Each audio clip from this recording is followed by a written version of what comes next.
দর্শক, আপনারা দেখতে পাচ্ছেন আজকের এই মাস পর গাজা গাজার অনুষ্ঠানে সোহরাওয়ার্দী উদ্যানে যারা এসেছেন তাদের জন্য বিভিন্ন স্বেচ্ছাসেবী সংগঠন পানির ব্যবস্থা করছেন। ঠিক দুপুরবেলায় ক্ষুধার্ত তৃষ্ণার্ত তৌহিদি জনতাকে স্বেচ্ছাসেবী সংগঠনরা পানি পান করাচ্ছেন।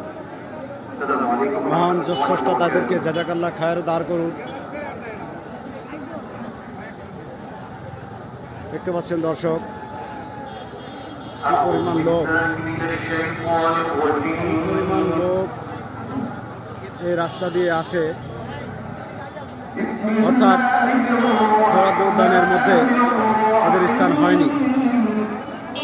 তাহলে কত লোক এখানে এসেছে আপনারা বুঝতে পারছেন এই ভিডিওর মাধ্যমে।